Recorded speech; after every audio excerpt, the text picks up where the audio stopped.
Judicial dream YouTube channel में आप सभी का स्वागत है। नमस्कार। आज 23 जुलाई 2025 है और आज हम कुछ जरूरी करंट अफेयर्स पर एक क्विक रिवीजन करेंगे। बिल्कुल। ये यूपीएससी और लॉ परीक्षाओं की तैयारी करने वालों के लिए मतलब काफी महत्वपूर्ण हो सकता है। तो चलिए शुरू करते हैं। जी, तो पहला मुद्दा उठाते हैं अंतर्राष्ट्रीय संबंधों से जुड़ा हुआ, खासकर ये रूसी तेल पर पश्चिमी प्रतिबंधों का मामला। हाँ, ये काफी चर्चा में है। सुनने में आ रहा है कि यूएस एक नया रशियन सैंक्शंस एक्ट 2025 जैसा कुछ ला रहा है। हाँ बिल्कुल। इसमें रूसी तेल या ऊर्जा आयात पर मतलब 500% तक टैरिफ लगाने की बात है। बाप रे, 500%।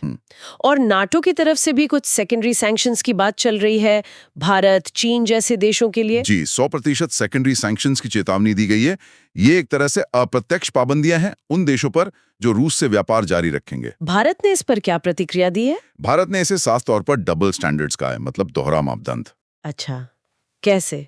देखिए, भारत का तर्क है कि यूरोपीय देश खुद अभी भी, जैसे 2024 में भी, उनका करीब 18% गैस आयात रूस से ही हो रहा था। हाँ, ये बात तो है। तो भारत कह रहा है कि आप खुद तो खरीद रहे हैं और दूसरों को रोक रहे हैं। ये मतलब कहाँ तक जायज है? और ये भारत के लिए आर्थिक रूप से भी बहुत मायने रखता है ना?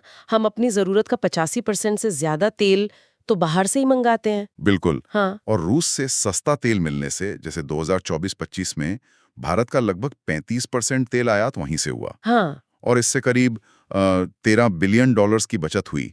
ये बहुत बड़ी रकम है। सही में ये अर्थव्यवस्था के लिए एक बहुत बड़ी राहत है। अच्छा, इसका कोई कानूनी पहलू भी है, ये सेकेंडरी सैंक्शंस का? हाँ बिल्कुल। कानूनी तौर पर देखें तो ये जो सेकेंडरी सैंक्शंस हैं, ये किसी देश की संप्रभुता मतलब सोवरेनिटी के सिद्धांत पर सवाल उठाते हैं। एक्स्ट्रा टेरिटोरियलिटी का, यानी अपने देश के कानूनों को दूसरे देशों पर लागू करने की कोशिश।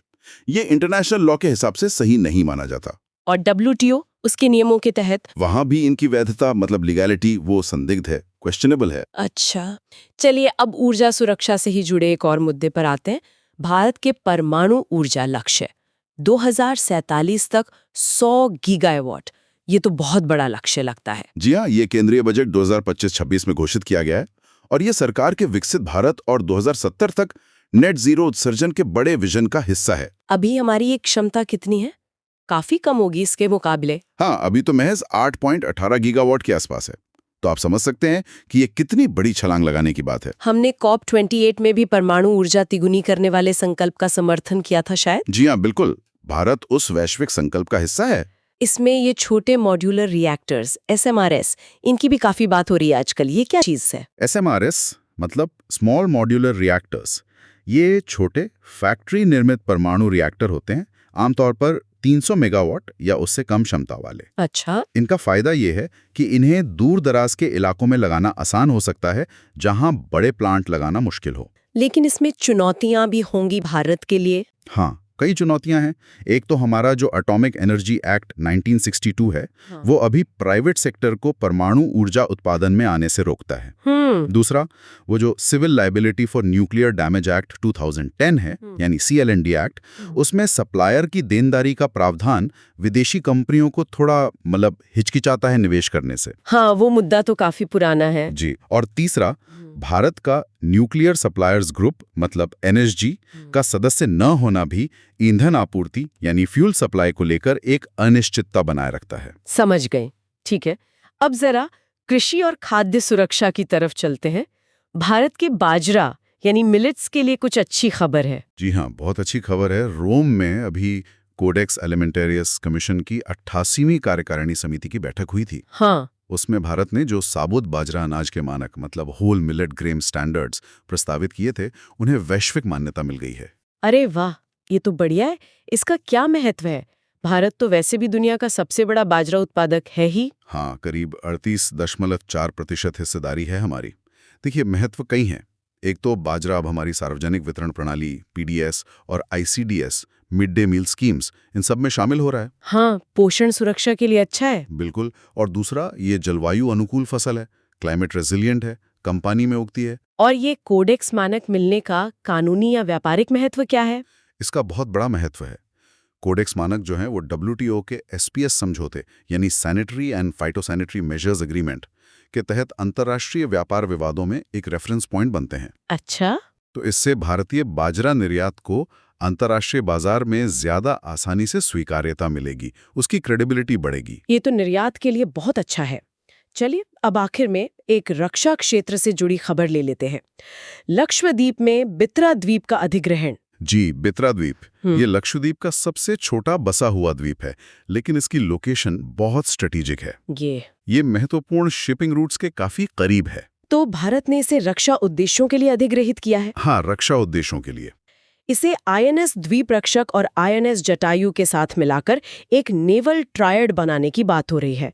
इसका क्या मतलब हुआ? देखिए, कवरत्ती में INS द्वीप रक्षक पहले से है। मिनिकॉय में INS जटायु हाल ही में कमीशन हुआ है। अब बित्रा द्वीप पर भी मौजूदगी होने से ये तीनों मिलकर एक त्रिकोण बनाएंगे। अपनी निगरानी, अपनी प्रेजेंस और अपनी रिस्पॉन्स कैपेबिलिटी को और मजबूत कर सकेगी। ये हमारी समुद्री सुरक्षा रणनीति का एक अहम कदम है। अच्छा। बात हिमाचल प्रदेश की हट्टी जनजाति की।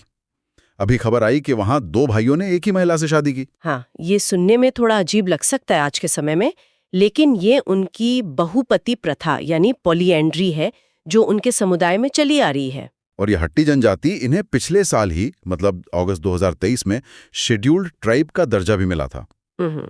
इनके 2 मुख्य समूह हैं, ट्रांसगिरी और जौनसार बाबर, है ना? जी हाँ। और ये जो प्रथा है जिसे वो अपनी भाषा में जोड़ीदारा कहते हैं, इसके पीछे पारंपरिक वजह बताते हैं कि जमीन का बंटवारा ना हो, परिवार की संपत्ति जुड़ी रहे। अच्छा, लेकिन यहाँ कानून का क्या रोल है? मतलब क्या भारत का कानून इसे इजाजत देता है? देखिए, यहीं पर मामला थोड़ा पेचीदा हो जाता है। भारतीय कानून में तो बहुपति प्रथा को मान्यता नहीं है, ये गैर कानूनी है। तो फिर? पर हिमाचल प्रदेश का अपना एक राजस्व कानून है जो इन जनजातीय समुदायों के जो प्रथागत कानून हैं, जो कस्टमरी लॉज हैं, उनको मान्यता देता है। ओहो, तो एक तरफ राष्ट्रीय कानून है जो मना करता है और दूसरी तरफ राज्य का कानून और सदियों पुरानी परंपरा। बिल्कुल, ये कानून और परंपरा के बीच का एक कह सकते हैं टकराव या एक जटिल संतुलन दिखाता है। जमीनी हकीकत ये है कि राज्य के कानून की वजह से शायद ये प्रथा अभी भी चल रही हो। ये वाकई सोचने वाली बात है कि कैसे अलग-अलग कानून एक साथ मौजूद हैं। चलिए अब रुख करते हैं वन्यजीव संरक्षण की तरफ। मध्य प्रदेश के कूनो नेशनल पार्क से एक दुखद खबर है। हाँ, नामीबिया से जो मादा चीता लाई गई थी, नाभा, उसकी मौत हो गई है। ओह, कोई कारण पता चला? शुरुआती जानकारी तो यही है कि शायद शिकार करने के दौरान उसे कुछ चोटें लगी थीं और शायद उसी वजह से उसकी मौत हुई। ये प्रोजेक्ट चीता के लिए एक और चिंता की बात है। 2022 में महत्वाकांक्षी प्रोजेक्ट शुरू हुआ था भारत में चीतों को फिर से बसाने के लिए। जी, नामीबिया और दक्षिण अफ्रीका से चीते लाए गए थे कूनो में, और अब Gandhi Sagar wild life sanctuary में भी उन्हें बसाने की योजना है। लेकिन ये मौतें, ये क्या दिखाती हैं? क्या प्रोजेक्ट उम्मीद के मुताबिक नहीं चल रहा? देखिए, ये प्रोजेक्ट शुरू से ही बहुत चुनौतीपूर्ण रहा है। चीतों की जो मृत्यु दर है वो उम्मीद से ज्यादा रही है और उन्हें यहाँ के माहौल में ढलने में, यहाँ के शिकार के तरीकों को अपनाने में मतलब काफी मुश्किलें आ रही हैं। तो ये इतना आसान नहीं है जितना सुनने में लगता है। बिल्कुल नहीं। किसी जानवर को, खासकर मांसाहारी जानवर को, एक जगह से हटाकर दूसरी नई जगह पर बसाना बहुत ही नाजुक और मुश्किल काम होता है। इसमें सफलता हमेशा निश्चित नहीं होती है। ये इन संरक्षण परियोजनाओं की जटिलता को ही दिखाता है। यानी उम्मीदें और जमीनी हकीकत में फर्क है। अच्छा, अब एक अंतर्राष्ट्रीय खबर पर आते हैं। ब्रिटेन ने कुछ नया शुरू किया है। हाँ, ब्रिटेन ने पहली बार माइग्रेंट स्मगलिंग यानी प्रवासी तस्करी से निपटने के लिए एक ग्लोबल सैंक्शंस रेजीम, एक वैश्विक प्रतिबंध व्यवस्था शुरू की है। अच्छा, इसका मतलब क्या है? ये किस पर लागू होगा? इसका सीधा निशाना वो लोग और गिरोह हैं जो पैसा लेकर लोगों को अवैध तरीकों से बॉर्डर पार करवाते हैं, जैसे वो तस्कर, बीच के लोग या जो नाव वगैरह मुहैया कराते हैं। तो उन पर क्या कार्रवाई होगी? उन पर यात्रा प्रतिबंध लगाए जा सकते हैं, उनकी संपत्ति जब्त की जा सकती है, उनके बैंक खाते फ्रीज किए जा सकते हैं। मतलब उनके ऑपरेशन को मुश्किल बनाने की कोशिश है। ये एक बड़ा कदम लगता है अंतर्राष्ट्रीय स्तर पर। हाँ, ये महत्वपूर्ण है। ये संयुक्त राष्ट्र का जो प्रवासी तस्करी विरोधी प्रोटोकॉल है, उसी के दायरे में आता है। लेकिन यहाँ एक बात समझना जरूरी है। क्या? ये कदम एक तरफ देशों के अपनी सीमाएं कंट्रोल करने के अधिकार और दूसरी तरफ प्रवासियों के मानवाधिकारों के बीच संतुलन बनाने की कोशिश है। और दूसरी अहम बात, प्रवासी तस्करी और मानव तस्करी में फर्क होता है। हाँ, ये अक्सर लोग एक ही समझ लेते हैं। हाँ। क्या फर्क है इन दोनों में? देखिए, प्रवासी तस्करी में मुख्य मकसद होता है पैसा कमाना, किसी को अवैध रूप से बॉर्डर पार कराना। इसमें व्यक्ति की सहमति हो सकती है, वो खुद पैसे देता है। शोषण हो ये जरूरी नहीं। अच्छा। जबकि मानव तस्करी यानी ह्यूमन ट्रैफिकिंग में शोषण जरूरी होता है, जैसे जबरन मजदूरी करवाना या यौन शोषण। इसमें अक्सर धोखा या जबरदस्ती शामिल होती है। ब्रिटेन के ये नए प्रतिबंध मुख्य रूप से पहली वाली श्रेणी यानी प्रवासी तस्करी करने वालों पर है।